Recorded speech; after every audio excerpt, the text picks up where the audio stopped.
না, পারলো না, ছাদ বন্ধ করেও পারলো না। শেষ পর্যন্ত ঘরের মাঠে বন্ধ ছাদের নিচে নিজেদের আর্তনাদ নিজেদের কানে বাজছে রিয়াল মাদ্রিদের।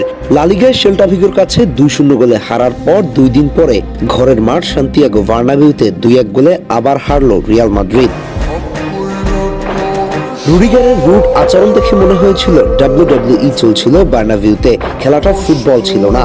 ভিনি রদ্রিগো আজ ছিল শুরুর একাদশে। প্রথম দিকে শুরুটা ভালো করলেও আস্তে আস্তে রং হারিয়েছে।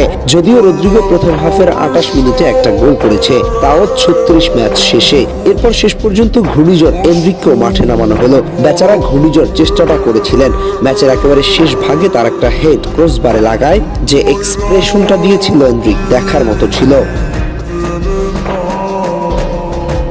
আরেকজন বড় তারকা ভিনিসিয়াস জুনিয়রের অবস্থা তো যাতা। শুরুর একাদশে সুযোগ পেয়ে ব্যর্থ, না পারছে ঠিকঠাক একটা পাস দিতে, না পারছে গোল অ্যাসিস্ট করতে। অথচ ম্যাচের সময় না পাইলে যাতা শুরু করে, কখনো কখনো ক্লাব ছেড়ে দিতে চায়, আবার মোটা বেতন দাবি করে। কিন্তু পারফরমেন্সের বেলায় শূন্য। এত বড় একটা ম্যাচে কিছুই করতে পারলো না। এই ম্যাচে তার রেটিং ছিল 6.9। 12 ম্যাচ ধরে নেই কোনো গোল। এই ভিনিকে দিয়ে কি করবে মাদ্রিদ? এই টিমে যখন আর্জেন্টাইন মাস্তানতুয়ানো আসছিল, তখন ব্রাজিলের অনেকেই অসন্তোষ প্রকাশ করেছে তার উপর, এমনকি কোচের উপর অসন্তুষ্ট ছিল অনেক ব্রাজিলিয়ান। কিন্তু এখন তাদের কি অবস্থা? তারা তো পূর্ণ সময় পাচ্ছে, আজকে সবাই খেলার সুযোগ পাইছে, কিন্তু এখন তাদের অবস্থা এমন কেন? ভাগ্য ভালো ওদের গোলবারের নিচে একজন থিবো কোর্তো আছে, না হয় ইজ্জত নিয়ে টানরা যাইতো সিটি।